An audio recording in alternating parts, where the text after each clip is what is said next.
Hi guys, it's Mrs. Melson. Okay, let's go over the check your understanding on page 127. High levels of cholesterol in the blood increase the risk of heart disease. For 14-year-old boys, the distribution of blood cholesterol is approximately normal, my favorite word, approximately normal, with a mean of 170 milligrams of cholesterol per deciliter of blood and a standard deviation of 30. So I will put my normal notation, so it's milligrams per deciliter, right? Okay.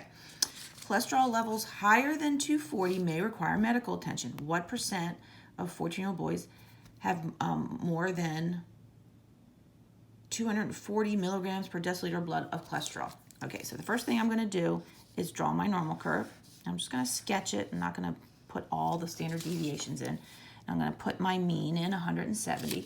And what I'm looking for is higher than 240. Well, I know 240 is greater than 170, and so I'm going to put it to the right, and then I know I want higher. So I want to find the area of this shaded region, okay?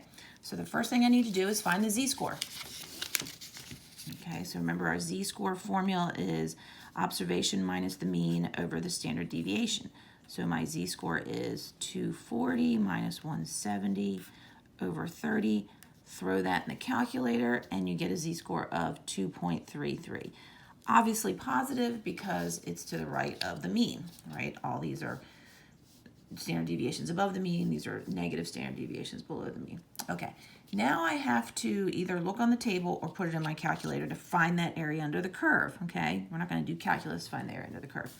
I'm going to use the calculator because this is probably what you're going to use on the AP test. So we're going to use Normalcdf. I'll show you where to find that. Okay, we're going to do second vars or distribution, and Normalcdf is the second one. Never use Normalpdf. Okay, so basically we need the lower bound of the shaded region and the upper bound of the shaded region. And I do everything by z-scores. That way I never change my mean and standard deviation. Okay, so the lower bound, so here's my shaded region. Here's the lower bound. Its z-score is 2.33.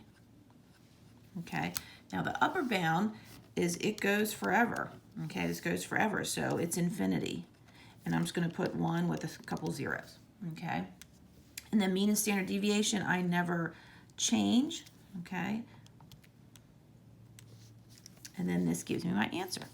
So 0.0099. Now this is a proportion, so that is equal to 0.99%. So slightly less than 1% of 14-year-old boys have cholesterol that's higher than 240.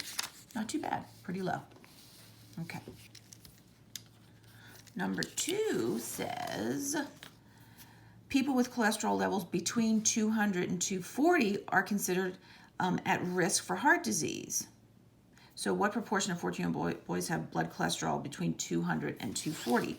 So again, I'm going to draw another curve, put my mean. So now here's 240 and here's 200, okay? And again, I'm just estimating. So now I want this area between these two values, okay? Well, I already know the z-score for cholesterol level of 240. So I know this z is 2.33. So I have to z-score 200. So if we z-score 200 minus 170 over 30, we know that's 1. So 200 has a z-score of 1. So now again, I'm going to use my calculator. Okay, and again, the calculator is great because it's got all these areas under the curve, under a normal curve, programmed in, okay, because they're consistent. That's why we like when curves are normal. Okay, so second vars or distribution, go down to Normalcdf. Okay, so left bound now, the z-score associated with my left bound is 1. Z-score associated with my upper bound or right bound is 2.33. And again, I never change the mean or the standard deviation. I just work with z-scores. So this tells me my area is 0.1487, so approximately 14.9%, okay? So approximately 14.9% of 14-year-old boys have cholesterol between 200 and 240 milligrams per deciliter of blood.